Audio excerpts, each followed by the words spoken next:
Welcome to Pittsburgh Sportsline. Thanks for watching the show. I'm glad you tuned in. We have, I'm Al Levine, the talking machine, Chip Hayner, Smoking Jim Frazier, Big Mike Butera, and we usually bring up what's on our mind. We're going to stick with that program tonight. So, Big Mike, what's on your mind? Tough one. Get your hankies ready. I guess I'm coming clean at tonight's show like a celebrity. When he gets in trouble, like a politician, he evades taxes. The PEDs from the PED guy, the what do you call it, the athlete. I've since I've been on the show, I've professed to be a baseball fan, and I'm here tonight to tell you I'm not. This was brought to my attention earlier this afternoon, about 4 o'clock, by a friend of mine. He asked me, he catches a show every now and then. And he Who says, is that? A friend of mine. His name is Ryan. We call him Hudgy.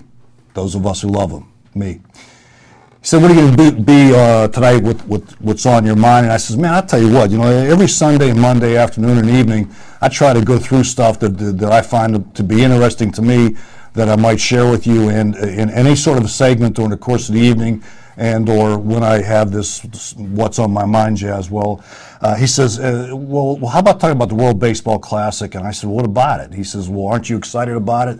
Aren't you going to watch it?" And both answers were no. And he says, "Why?" And I was stumped. I said, I don't know why. I profess to be a baseball fan, but I'm not interested in the World Baseball Classic. And then I started to think about why I'm not interested in it.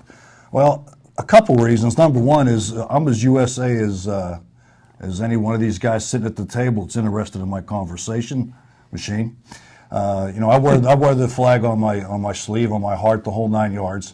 Okay, so why aren't I into the USA baseball team? Because if we don't advance, if we don't win, that's a disappointment, because you automatically think the USA is going to win. Well, it hasn't happened yet. Well, how about my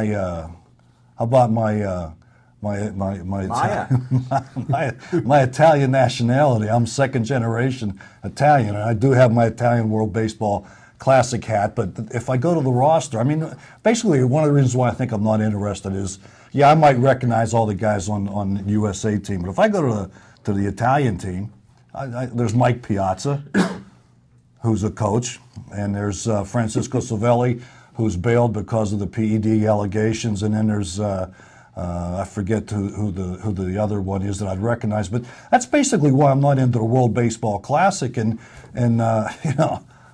I don't know if you guys are. We can revisit this in a moment, and that's basically what's on my mind. However, there's one thing I find interesting today is that Russell Martin of Chip's Pittsburgh Pirates is going to play shortstop for the Canadian national team. That's something.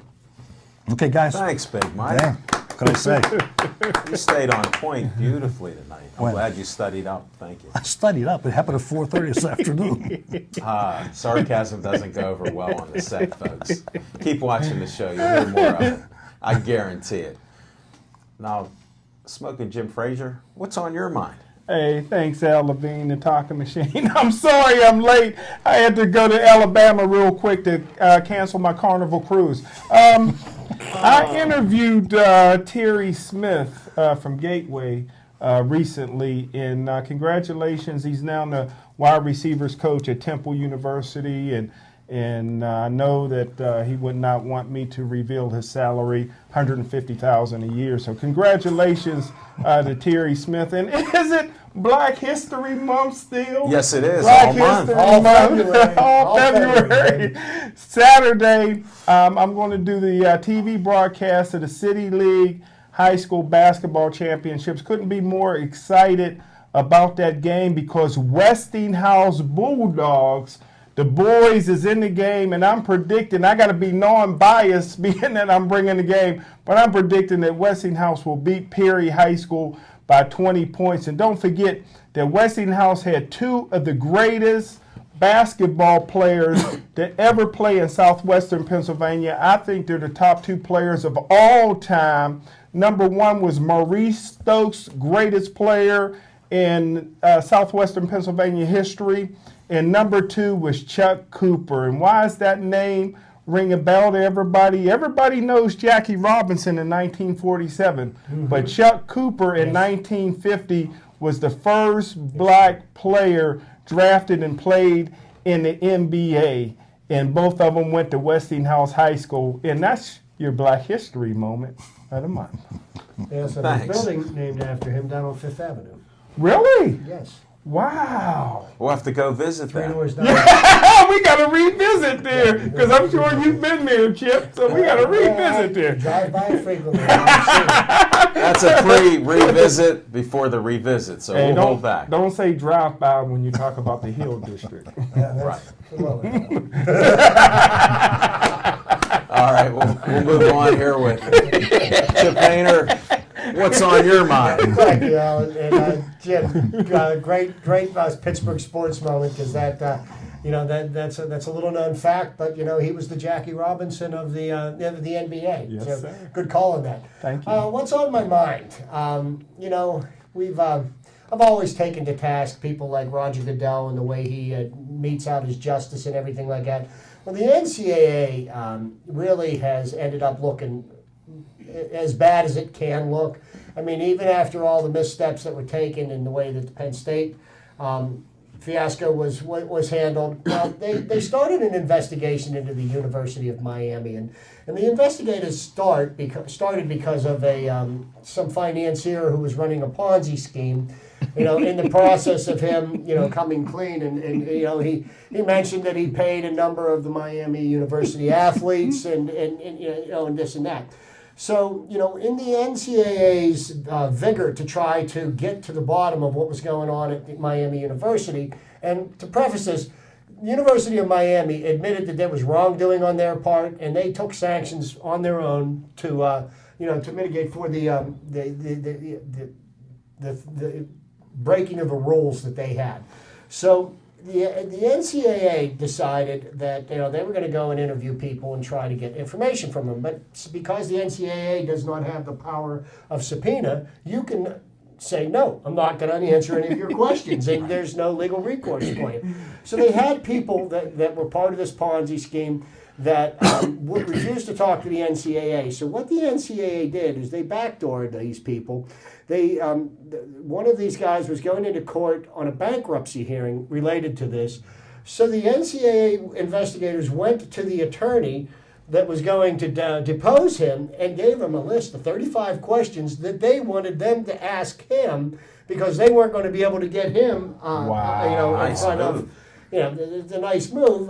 It's completely inappropriate. It's out of line. And basically, in their vigor to try to take Miami University down, the NCAA broke the laws as badly as Miami did. So now the NCAA, in its infinite justice, says, okay, well, the information that we got off that, we're going to discard that, but still the other information that we got legally, we're still going to proceed with the investigation against Miami. Let me tell Mark Emmert something. You're a moron. What you need to do is admit your guilt, admit you were wrong, tell them, you know what, Miami University, they did break some rules, but you know what, we can't do anything about them because we screwed up. And everybody should know that, the police need to be policed as well. And, unfortunately, Miami broke the rules, but you know what? The people that were trying to enforce the rules broke them just as badly. So, you know what? Call it a wash. Walk away from it. No sanctions against Miami. No sanctions against the NCAA. And they'll learn how to get it right with what they're doing. That's what's on my mind. Thanks, Chip. We may have to revisit that. I'm ready to revisit it right now because, like I had said before, the guy in charge of the NCAA at his own campus, because of sports, he had rapes. There were rapes there, and suicides and everything else. Wow. And then, on top of it, they let Penn State have the Free Report. And I'm obsessed with the Free Report because Louis Free is actually as guilty as any criminal that he put away.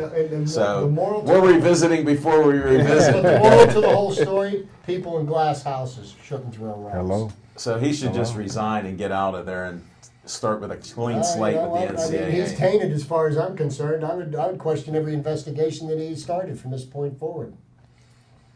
Excellent. Well, before I get to what's on my mind, there's a Night in Blue. I need my Chip here to help out there if you can get that, Joe. Joe's one of the best cameramen. Yeah, wait, I don't want to He get does. Al's face. You don't have to put it in front of my face. Well, I'll just read it.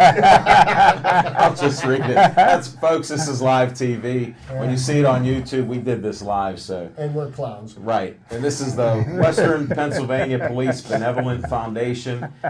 They're going to announce their second annual Policeman's Ball. It's for a great cause, a night in blue, Saturday, March 16th, 6 p.m., South Hills Country Club. 6 o'clock cocktails, 7:35 or 7:15 dinner, 8:30 entertainment.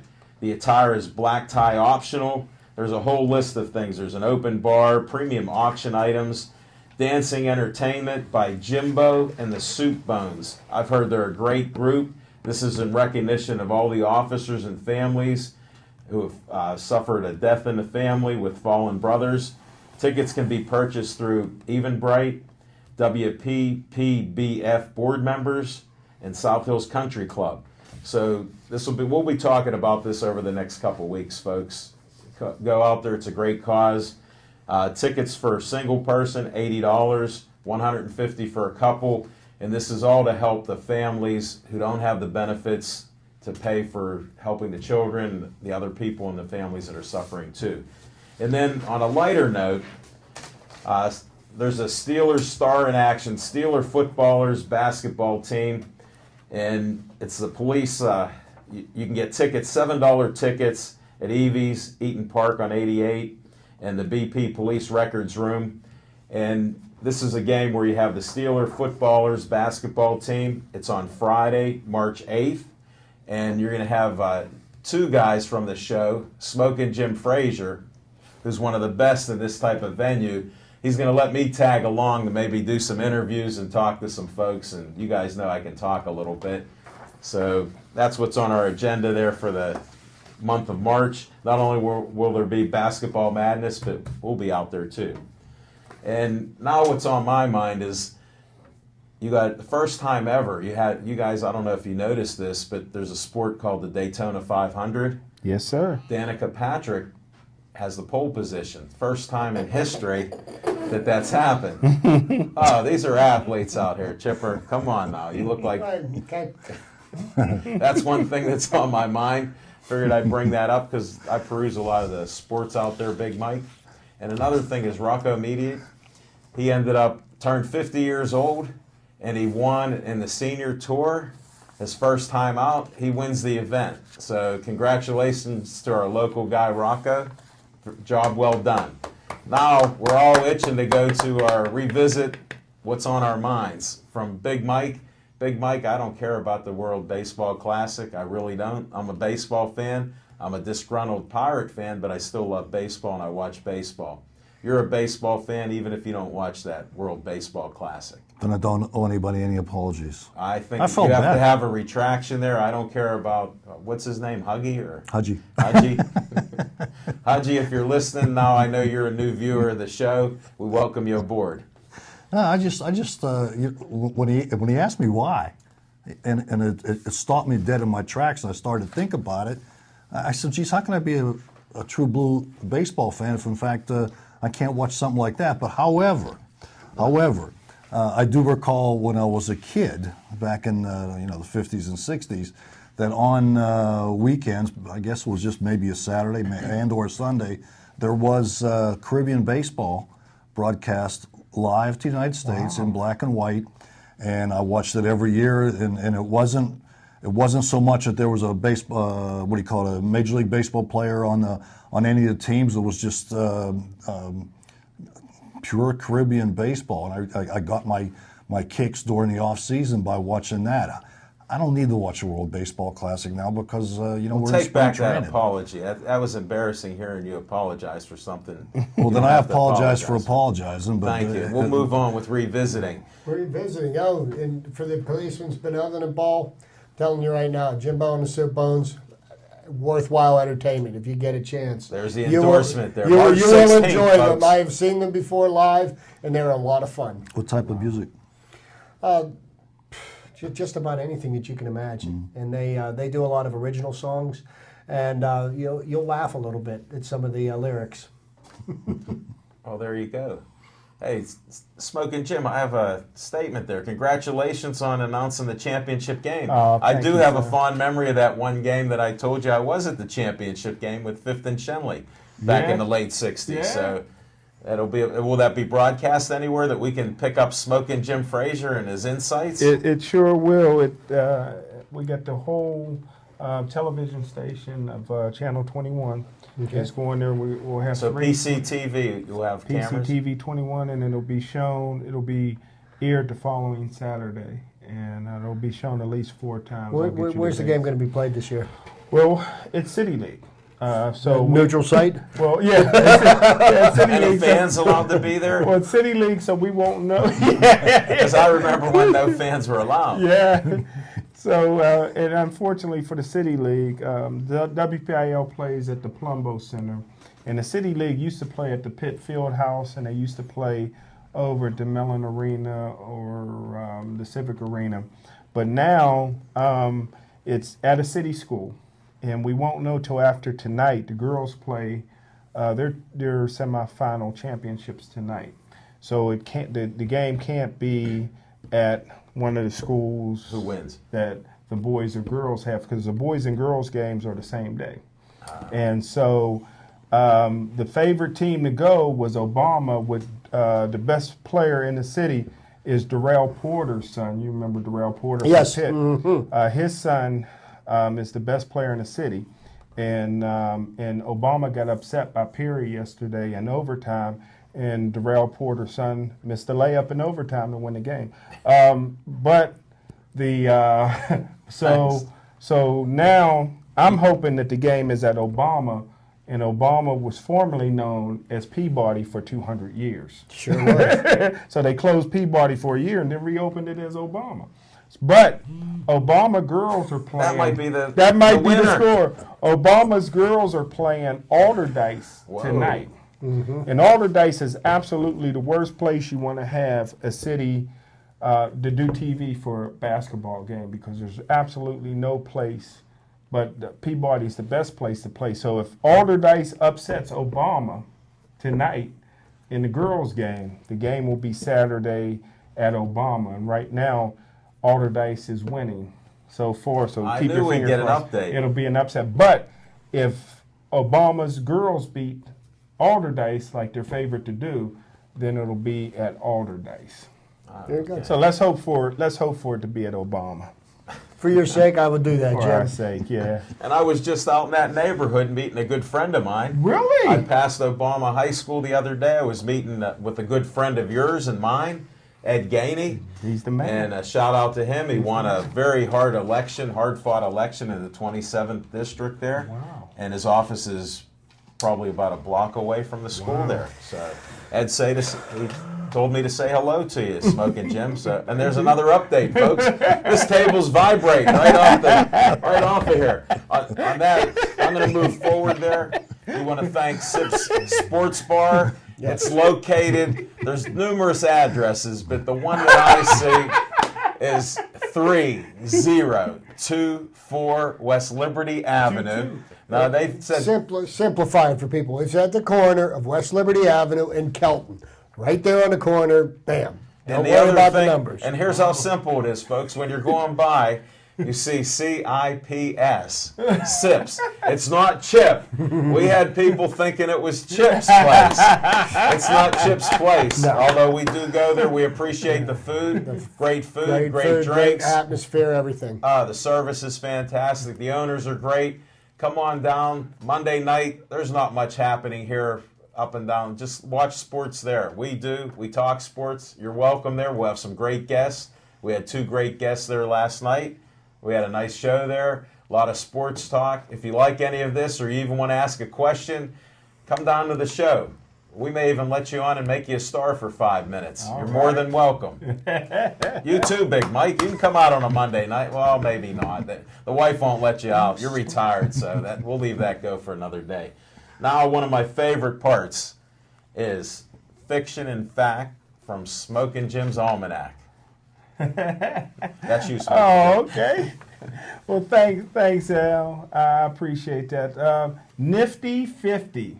Wow, we got to go back to 19 85, Michael Jordan. How did he become 50 years old? In 1985, Michael Jordan was being sponsored by Coca-Cola. And Coca-Cola brought Michael Jordan here to the city of Pittsburgh. And I happened to be a chaperone for a weekend for Michael Jordan.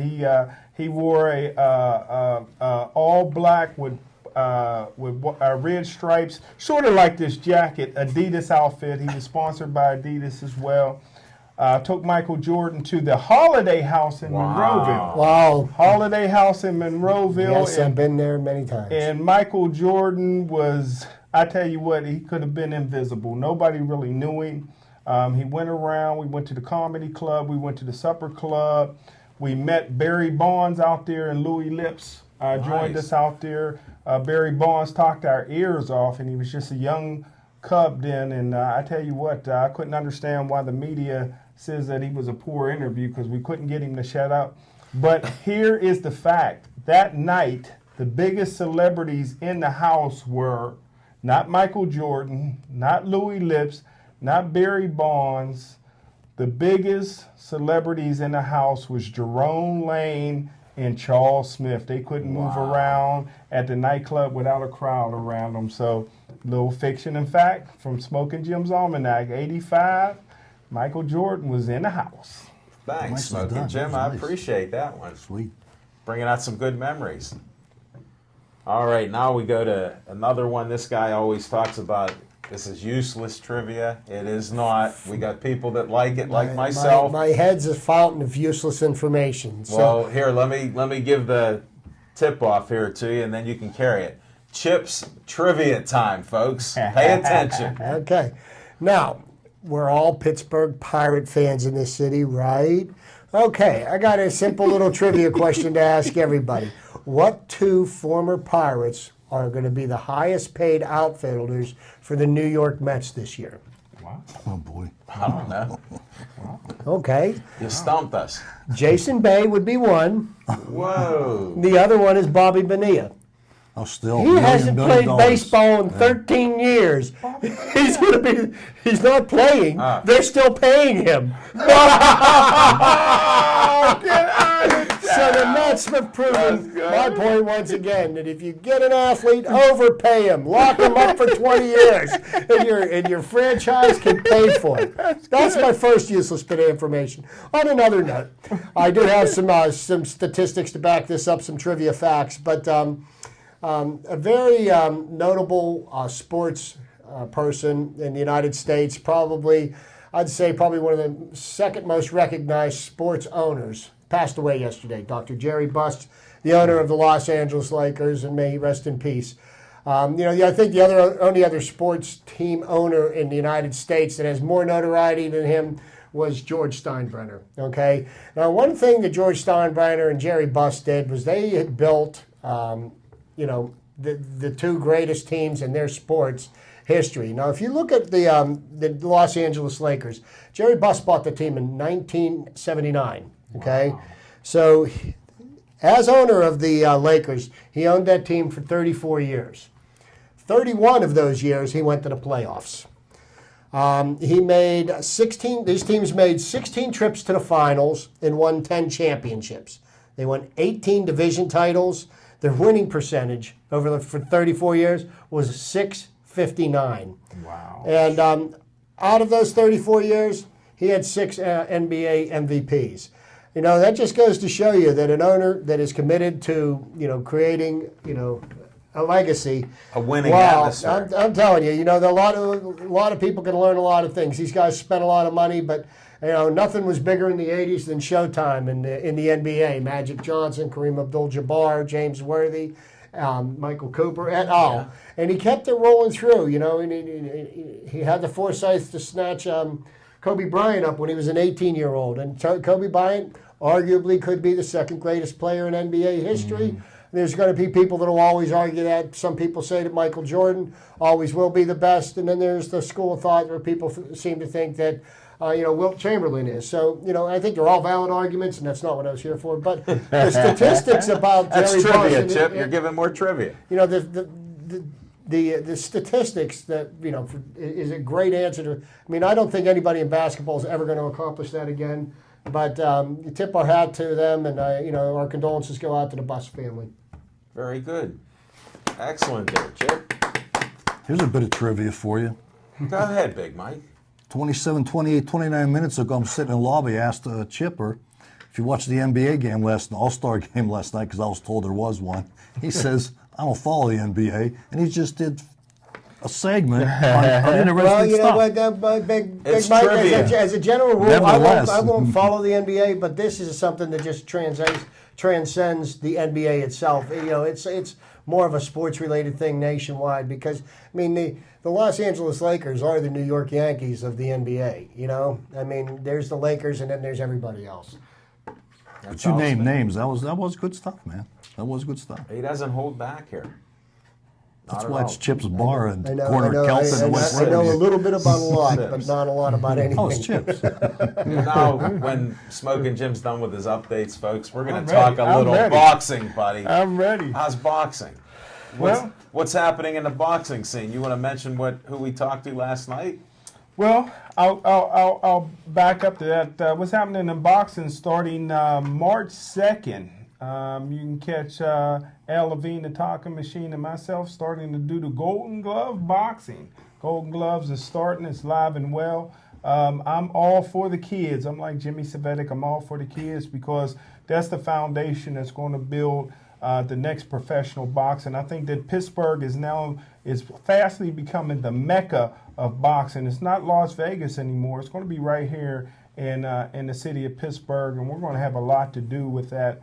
Promoting boxing, but I tell you what, we got a heavyweight that I'm absolutely excited about. He was there a little sagging last night. He didn't mind sagging. I don't want to mention how much he weighed, but there was a rumor 233 because he was eating a lot after the fight. Wow. Well, he said he wasn't giving up meat. So them ribs, I ain't inviting him to my cookout. Taking all my ribs. But hey, we had Who is this masked man? We have Fast Freddie Latham. Fast Freddie Latham. I tell you what, this is a guy. If you ever get a chance to go out and see him fight, now the key words here in boxing is if you're a local guy and you fight primarily in your hometown, you're going to pretty much get the decision. So when they invite you to go fight in another state in somebody else's hometown, it's because you're an opponent. You're not supposed to win. He went out to Indianapolis, and they took one look at him, and the guy that he was supposed to fight says, I got the flu. So they put him in there, and this is unheralded. This is probably would not have been a sanctioned fight in Pennsylvania because you can't have a guy with one professional fight somebody with over 42 pro fights. But he went in there. He was a little nervous. His tummy was he got a little butterflies in there fighting a guy with that much experience. But within 2 rounds, he knocked this guy down 4 times. We seen the highlights of it. And I tell you what, Fast Freddie is 2-0 with 2 knockouts. His fighting weight is 220 pounds. He's about 6'2". And I tell you what, ever since he was a little kid, everybody came up and told me that this was the next Muhammad Ali. So get out and see Fast Freddie. He got a lot of support from the community. He got a great family backing him up. His sister is fine. Woo! Hey. I'm going to tell you something. Watching that fight last night, I tell you what, Freddie has got a wicked left jab. And I'm watching him snap this guy's head back repeatedly with a left jab. And I mean, it kind of took me back to an ex-heavyweight champ that used to work off his left jab, Larry Holmes. I mean, he had a left jab that could knock people out. Yeah. And I'm telling you what, this is a guy that Freddie fought a guy that's, has 20 times the number of professional fights that Freddie's had. Now, Freddie's had, a very storied amateur career, but I mean, 56 amateur fights. I'm going to tell you what, he was snapping this guy's head back, and I don't even know why he got up the second, third, and fourth time. He should have just stayed down to start with. But I'll tell you what, that jab, man, everything works off of that, and I'm telling you what, I don't want to get hit by it. And I think his amateur career is a little misleading. He had 56 amateur fights, but how many fights did he have in the hood? Probably over 200. Whoa, okay, there we get some more information there. Hey, another guy that won who we've had on the show is Rayco War Sanders. He knocked a guy out in 4 rounds. And you got to hear the interview with Fast Freddie describing that. And He said it's one of the hardest right hands he's ever seen thrown. Right. So that was interesting too. And we're going to keep this boxing segment because boxing is growing and we have a lot of interest there. And a lot of great young fighters. We had Sammy Vasquez Jr. We've had Lightning Rod Solka. We've had Fast Freddie Latham. Bunch of up and coming young guys that got something to prove, and I like it. And we had the Rainbow Coalition. Vasquez, Rod Salka. I want to see the who can the Mexican and who can the American. That's out to Sam Vasquez Sr., Jr. We'll get you back out here. Come to Sip Sports Bar on a Monday night. We'll get you there. Rod's been there, so the only thing you won't be able to do is drive that Hummer in the bar. And these guys that we're kidding about, they're all good guys. They're military guys, so there's a lot of great interest there. The next little segment is Pitt basketball. It just happened by coincidence. There's so many TVs in Sip Sports Bar that I have to tell you, I was looking over and I saw a 16-point lead by Pitt. And then I looked over later because I was talking a little bit, as the talking machine does, and they were down by about 4 or 6 points. And then they lose the game, and I think it ended up 51-42, if I'm not mistaken. And I'm going to tell you what. How do you go from 16 up to down by 9? That was one of the most embarrassing games in Pitt's basketball history. It was really terrible, and even Jamie Dixon, sitting there hanging his head after the game, and he's like, even when they were up by 16 points, Notre Dame missed 18 of its first 19 shots, and Pitt should have been up 30-3 by that point instead of just 19-3. Right. Pitt was playing very, very poorly, and we got a little bit of hope with Pitt. They won like 7 out of 8 or 8 out of 9 games, and you're thinking, well, maybe this team's gelling. We're going to have something that's going to be worth looking at. Maybe they're going to make it a little noise in a tournament, and the way they fell flat on their face, unfortunately, they may win a couple of games in the Big East tournament. I don't expect them to go much further than that. And they make the NCAA tournament. I think it's going to be an early exit, and that's a shame because looked like the team. I mean, how do you go and improve week after week after week and then just lay an egg like they did last night? That's what's nice about watching college basketball and young kids. It doesn't make any sense, does it? No, but you know what? By the same token, when they play St. John's on Saturday, that could all change. Well, I still say NCAA this year. I'm holding with my prediction. They'll be in there. How long they last, Smoking Jim has his opinion on Jamie Dixon and the Ben Howland era and what he's inherited. I still think he's a pretty good coach here. We got our coach last night, but one thing that was encouraging, who is the tall white guy for Pitt? Steve Adams. Steve Adams. I tell you what, he made a play. He reminds me of Alonzo Mourning. He got that same body type. He's taller than Alonzo Mourning. But he made a play last night to make me think, wow, if he was getting coached at all, Pitt would have an outstanding team. You mean he's not getting coached? You know what? He stole the ball. They passed the ball. He stole the ball, dribbled the length of the court past these brothers. And then what did he do? And then he did a finger roll for 2. And I'm thinking to myself, 80% of that offense should go through him. Now, I'm going to tell you something about this Stephen Adams. Point. I mean, he at the beginning of the year, he was nowhere close to being the type of ball player he is. He has not spent a lot of time playing basketball. Nope. He picked up basketball late. And he even lived on the streets so for a while. basically, you're looking at somebody that's, probably there's high school kids that have more game experience than he does.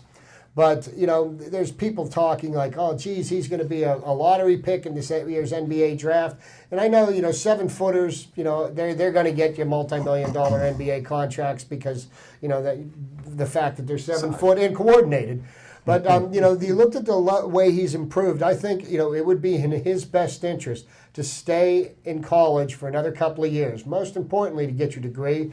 But to get the seasoning he's going to need, because the only problem with him right now, if he were to go from Pitt to the NBA, he's going to get manhandled. He needs to put on some weight. I mean, the guys that he's going to be playing against, they're not going to be 7 foot, 200 pounds. They're going to be 7 foot, 280. Okay, and he's going to be playing with grown men that can toss him around like he's a toy. Well, you need a degree for when you're 7 foot. Who's going to hire you? He can't work here. He's too tall. He can't fit through the door. We'll teach him how to duck down. But I think Smoking Jim's trying to put out his school of basketball. Give Smoking Jim Frazier a call. That's all. Or you can call me on my number, or we have a phone number at the show. Long time lost. 412-831. 3304. Big Mike, I Call didn't know if soon, you call late, remembered. call now. Absolutely. Call right now. Don't wait. Absolutely. Call Haji- when you watch this on YouTube. 412-831. 3304. You know, Haji, and, call you know, now. no, we're speaking Call about now. the NCAA basketball. You know, you're looking at the top ranked teams in the country right now. Indiana's ranked number 1, and ranked number 2, and there's arguably should be number 1 is University of Miami. And I'm just wondering how all this nonsense with this investigation at the NCAA, if that may affect their ability to win the national title, because last year they weren't eligible for a bowl. They Right. weren't eligible to play in the ACC championship game. Those were their self-imposed sanctions on themselves. So, you know. No, we'll have to see. Who knows? Or maybe they'll delay it through lawyers and everything else like they do, and they can win it all because we have a guy sitting on the panel. Well, you know, but the NCAA can go back 30 years and take all your wins. Well, your that's trophies. after you win them. They can take your statue down. I mean, you name it. How about the wall? How about the wall at Penn State? They can take the wall down to affect all the kids and guys that were on there before. How does that happen? They keep bum rapping Franco Harris. I love Franco for his loyalty and everything else. I give him credit there. There's a guy who was a father figure to him, and we all have fathers. I don't know any perfect people out here, so you need to heal on a little bit of that. But it's just amazing how the NCAA, that's the corrupt, organization out there in my mind. Exactly. They got to change that from the BCS and everything else out there, all right? You know, You're getting me on a tangent here. Well, you know what I mean? If they're going to pretend like they're all high and mighty, then you know what? There better not be any skeletons in their closet. And, you know, and apparently There is. we found the bones. No, they still have flesh on them there, Chip. You say there's some flesh still left. Oh, yeah. When there's some meat on the bone, you know how that is. The vultures come in there, buddy, but that's another one. Hey, now we need some Penguin talk. Penguin talk. You know, we got these Penguins. They play a good game. They play a bad game. The fans are going crazy. They're not going to win another game. They're still doing very well out there. Oh, they're doing very, very well. And we were talking about this last night. The Penguins are really starting to gel. They're starting to get their timing down with one another. Passes are starting to be a little bit more crisp. They're playing good defense. They're getting stellar play in the nets from Thomas Volkov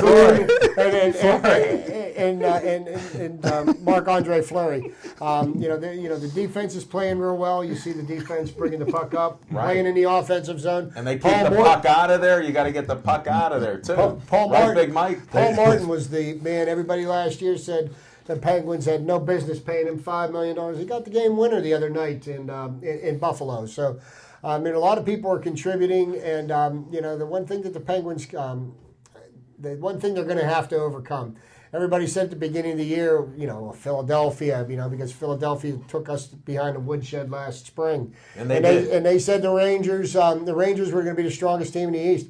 Do not count out the New Jersey Devils. I mean, the Devils took us apart pretty much 2 games in a row, identical scores. And, they flat out outskated the Penguins. And then since then, the Penguins have won 3 games in a row. And the thing I like most about what they've done for the last 2 wins is that they've scored 2 goals in the third period of each of the last 2 games to put away the victories. Now, that's, to me, is a team that's starting to show that it's, Now I hope with the momentum they build in that third period that they break that streak. The thing I worry about is their home play. When your home ice is supposed to be where you win. Right now, we don't even have a winning record at home. Well, two things are waiting in the wings, no pun intended. Evgeny Malkin and the fact that the Penguins... Evgeny Malkin. Evgeny. Evgeny. Gino. I like the goalie. What's a goalie name? Fleury. A Russian is a Russian is a Russian. What's his name? Gino. Okay, he's going to turn it on. You know that. And so are the Penguins on home ice. So that's 2 things. When? Whenever. You know what? We need it now. Yeah, Come but on, you know Big. what? I mean, you lose sight of the fact if you look at Tomorrow. what Okay, Evgeny thanks. Malkin is doing right now. What's his name? You know, he's not putting the puck in the net a lot. He's getting a lot of assists. He's scoring in a lot of games. Right. You know, and you know what? The pucks are going to start going in the net because you know you're getting production from Sid Crosby, from James Neal. You know, you've got other people contributing, and that's going to free up. How about Kunitz? Chris Kunitz had a 4-goal game. You get that name? Not very good. He's playing a heck of a game. He plays well. Big Mike. Christmas, he's playing. Yeah, I'm telling you, Malkin Chris is. Kunitz. Yeah, all those Okay. guys. Malkin, whatever his first name is Gino. going to break out, man. And as a matter of fact, break out, forget about it, because he's already putting points on the board, which means he's giving up, not giving Is up this the an puck. echo chamber? Well, you know what? I mean, I can't just hear said it that. on this We end. just said that. we've all You got me worried about the guy's everybody's name. anointing the Penguins the Stanley Cup champions, and we need not to lose sight of the fact that there are some teams in the NHL that are playing far better than the Penguins are right now. You got the Chicago Blackhawks, who have not lost a game in regulation this year. They're 12-0-3. Vancouver I don't know Canucks. what teams you keep bringing up. There's an inside joke. You go from one to the other. That end of the table won't even keep a straight face, Jim. You're a comedian and don't know it. But no, as far as the winning records, you're correct. There's a few teams out there. I'm all over the place, man. That's how I roll. Yeah, that's okay. I respect that because we're right there with you. Well, there's 2 seasons to hockey, as we all know. There's the first season now. It's a short season, 48 games. Then there's the playoffs. And to me, it only counts in the playoffs because we've had the best team the last couple years, and we go home early. So I still predict they're not going home early. They have the potential. They have the potential. There's no question about that. As long as they stop reading, what's written in the paper about them and just go out and play hockey, work hard, they're going to do fine. It seems the Penguins are like every other Pittsburgh sports team. They get on a little bit of a roll. They get a little bit impressed with themselves, and look what happens. You know? I call that playing to the level of the competition. When they play the great teams, they usually play great. When they play the teams that aren't so good, we get something like that. Speaking of teams that have been notorious for doing that, some decisions are going to need to be made for the Pittsburgh Steelers real soon here. We're quite a few dollars over the salary cap, and I heard something on my way over here tonight that they're talking about the various teams in our division and what kind of a team the Steelers are going to have. The Cincinnati Bengals have over $50-some million. They're under the cap this year. So they could go hog wild, and they had a couple of big name free agents. The Steelers could be looking up at the Bengals and the Ravens next year. We've got some dissension going on with the team. Players are griping about one another, and I think one of the things that really upsets me is that somebody was, some coward that wore the black and gold, called out one of his teammates for being out of shape. And, if that needed to be done, it needed to be done. But you need to address things to a man's face to face. And if you're not going to put your name on a quote that's going to be put out in the paper, I think that's cowardly. And I think you should own up. If you're going to say that, own it, okay? And tell but we don't do that. But that's a sign of bigger problems in the Steelers locker room. And to me, that shows a sign of leadership. And I hear Ryan Clark. The first thing people do is they run to Ryan Clark, and I've never seen Ryan Clark ever turn down a microphone stuck in his face, and he loves to hear himself talk. He talks about leadership, but you know what? He needs to exhibit leadership, and I don't think he does. There's some other veterans there that I'd like to see more of a demonstrative leadership role in. People like James Harrison, Troy Polamalu. Ben's supposedly the leader of the offense. I'll tell you somebody else that I'd love to see step up is Heath Miller. Because is there anybody on that offensive receiving tandem last year that was a better player, hands down? I mean, come on. Our best receiver last year was Heath Miller. And if your best receiver is your tight end, they can usually catches half as many balls. Then that's a sign of a big problem. Especially in the Steeler offense, traditionally, if your tight end's in that position. But you're not going to get it from Heath. He shows it. He's a quiet type of guy. He does come up once in a while and defends other players during the game even, and says a few things. And to your point on Ben, there's a guy, has he been MVP of the Steelers? I mean, I think it's the other players. They know what the character that they're dealing with. Yeah, but and they understand that. And I think if he started yelling at the guys, you'd have more dissension. You have an 8-8 team here, and my theory is winning in Pittsburgh or any team, it cures a lot of these faults that they have. I was saying it last night, and I know that I said I wanted to carry this on a little tonight. Well, and and to speak to your point, Alan, I mean, I don't think you just yell at people for the sake of yelling people, but you can put people in line, in a respectful manner. And as much as I hate to say this, and I know this is going to make the man to my left smile big, but you look what the inspirational leadership of Ray Lewis did for the Baltimore Ravens. Did you say that in on December? set? And I hated saying it, but it's there. I mean, you can't to ignore it. You're just being foolish. But where was that emotional leadership for the Pittsburgh Steelers? Amen. I did not see it. You're preaching. Look at him. He got the white suit on. You're dressed in black and gold. There's no white suit I there. bust Jim's chops all the time about Brother No. Ray, but I mean, you got to give the guy his credit. He did have that team fired up, and I don't think they win that world championship without him. I agree. Well, I think the emotional leader can only carry you so far. You got to play football, because I've seen teams that come out there and they want to win one for the Gipper, they want to win one for Bettis, and then they lose. I mean, when Bettis was supposed to win and Big Ben promised to win, they didn't win that game. And you couldn't have got more emotional than the Steelers, but they got outplayed. Well, I tell you, And then, I mean, there are times that it does happen. Well, I tell you what. I mean, Chip's point couldn't have come more profoundly. That's a big word. I don't know if I'm using it right. Big Mike, is that the proper... That's it. That's In $1.50 context, it's correct. But the three greatest leaders that I've seen in a long time was one, Jack Lambert. Jack Lambert was a tremendous leader. And to be a leader, one thing you have to forget about is being liked, because everybody's not going to like you. Jack Lambert said what needed to be said. He used to chew out Jack Ham, who never made a mistake. Best linebacker that ever lived. Best linebacker, I agree. Never made a mistake. I second that emotion. Jack Ham never made a mistake until his final year. I seen him miss one tackle when he had that Achilles injury. Sure.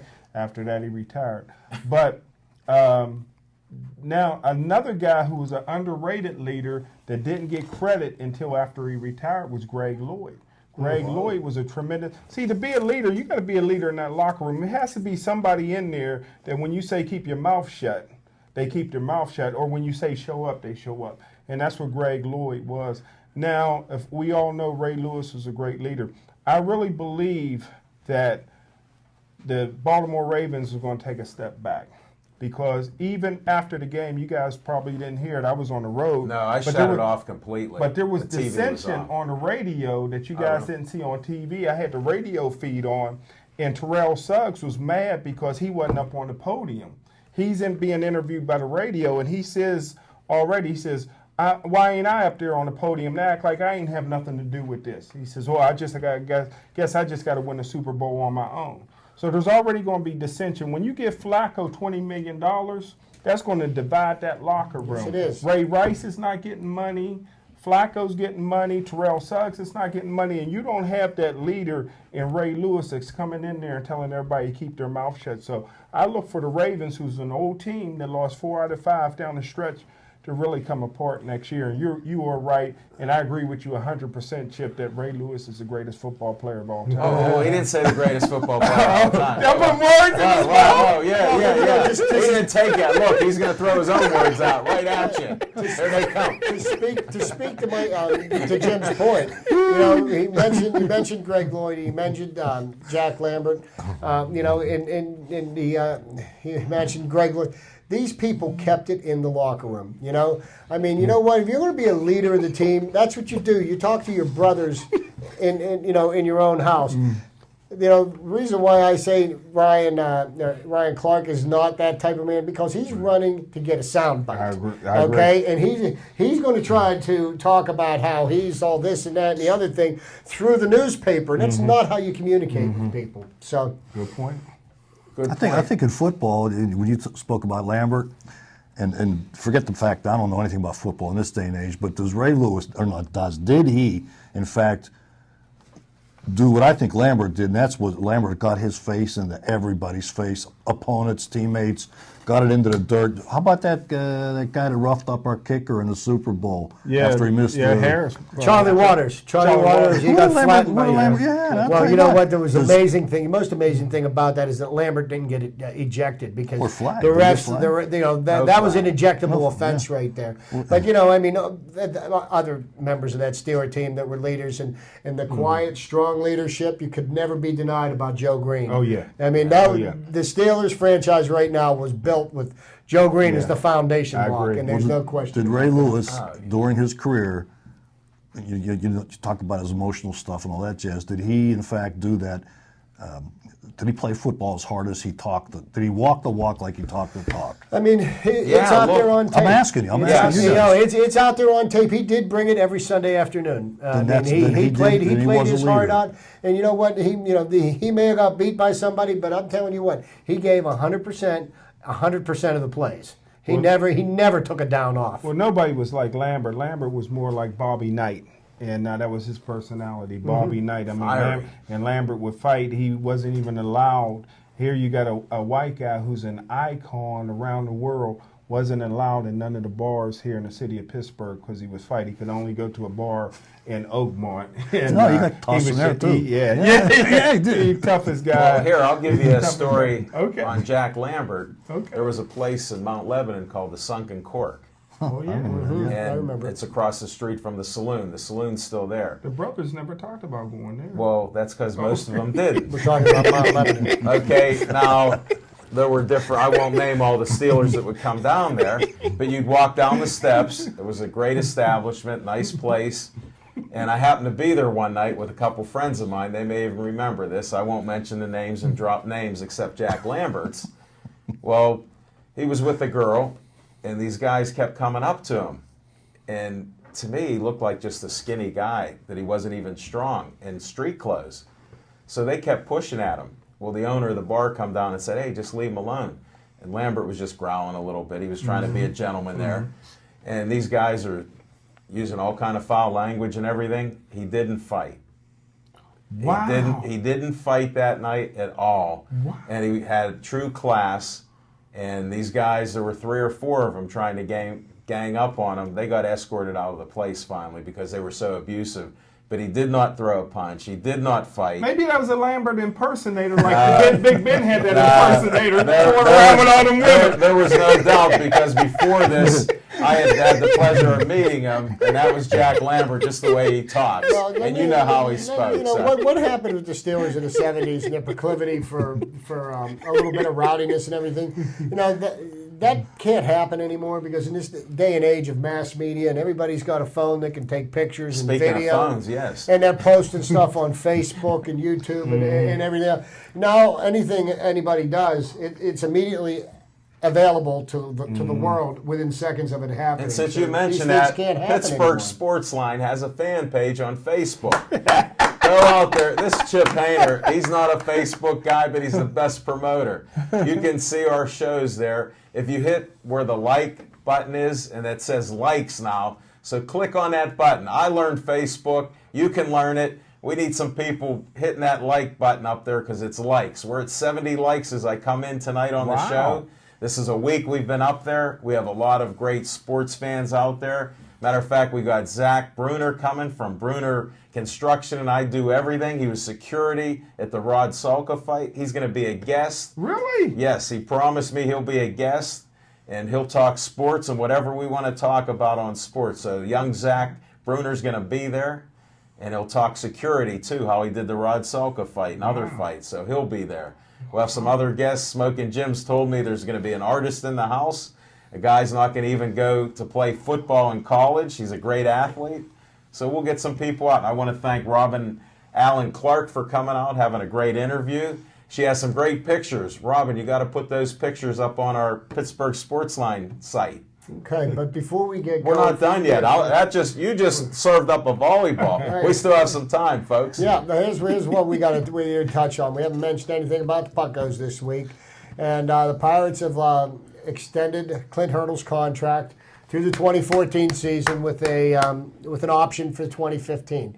I think it's a smart move. I think it adds a little bit of stability to the organization as far as, okay, where are we going to be next year? Now, I think pretty much it's a consensus among all of us, at least here, is that, yeah, Pirates really need to win this year. And, this is a make or break year for Clint Hurdle. But knowing that he's going to be here for another couple of years is going to be better for the players as well, because then they know that there's going to be stability here. They're not playing for a lame duck. And, the people are buying into his system. And, I'm glad to see him signed for another year. I think Clint Hurdle's the right man. And I know there are a lot of people that disagree with me on that, and that's fine. You're welcome to your opinions. As I am mine. And I have selective disagreements with you on some of his coaching style. When the gut is correct, I'm with him. When the gut is incorrect, I'm not with them, folks. But, hey, if he brings a winner and they finally get that 82nd win here, I'll gladly pay you the dollar, Chip. And that's our Bucko talk for tonight. And I want to do our closing remarks because Big Mike always has something he wants to talk about, because we'll sit here for an hour after the show, and Mike's one of our leaders on that, Big Mike. What do you have as a closing remark here? Oh, I got a short one, because we're down to 3 minutes, buddy. I got a quote, two quotes I got to read to you that I We thought might they were. go with one tonight. No, we go two. One's for Ralph Kiner. He said Okay, when he say that one. was when he was the announcer for the Mets, he goes, He was a home run hitter for the Pirates. Come on. when he was the announcer for the Mets, he said all the Mets road wins against the Dodgers this year have occurred at Dodger Stadium. Brilliant. Okay, here's another one. This one's from Reggie Jackson Is this talking supposed to about be funny? Tom Seaver. No, I'm reading quotes. Blind people come to the ballpark just to listen to him pitch. Reggie Jackson talking about Tom Seaver. And for the finale, the White Sox announcer, former Darren Jackson, said, "This game's not rocket surgery." And there you have it. And that was 3 quotes. You were one over the limit. We're going to go to Smoking Jim Frazier here on your closing remarks. Well, I'll be real quick. This is what I wasn't going to talk about next week, but next week you guys triggered another fiction and fact from Smoking Jim's Whoa, a Almanac. late breaking. It's going to be something on Greg Lloyd. You got to be here to hear this. Greg Lloyd next week will be my fiction and fact, Smoking Jim's Almanac. Excellent. We'll look forward to teaser. that one. And now we got Chip Hayner. We always have a couple closing remarks. Chip, Yeah, well, which one are you going to pick out is what I want to know. The one I'm going to pick out is one we didn't touch on in the show. We got the high school basketball playoffs going off. I'm still sticking my neck out for the Newcastle team. Undefeated going into the playoffs. They're ranked number 5 in the state. An undefeated team is ranked number 5 in the state. And Jim kind of enlightened me a little bit about these teams that are ranked ahead of them. They're all city or school teams from around the Philadelphia area, and there's some pretty good, pretty accomplished ball players in the games that they have lost. They could have been, they travel, they play, various teams above and below their level, but keep an eye on the high school playoffs. Excellent. We'll do that. And then my closing remarks are thanks to Joe, our cameraman. Devin's in the control room doing it all. That's how we can put the show on. Thanks to Dave Cable with all the graphics he's done. Now we have different graphics for each little segment we have here. He's done a great job there. We got the logo going. We also have good sports talk, sometimes great sports talk, when we get these 2 experts in the middle of us talking. And I appreciate all of that. And I want to tell you again, if you haven't heard, Monday night, come on out. It's a great venue there. Big Mike, you're welcome to come out, give us a little insight. Great food, great drinks, great atmosphere. So many TV screens, you can't miss a sport that you want. Just pick one. They'll put it on there for you. We guarantee it. We're happy to be out there at SIPS. Thanks to Dave Cable again for doing all this. Thanks to you guys. Happy to be doing a show with you. Another good show here. We'll see you next week at SIPS, and we'll see you on Tuesday Night Live like we are each time. Don't forget, 412-831-3304, or hit the likes button on Pittsburgh Sportsline.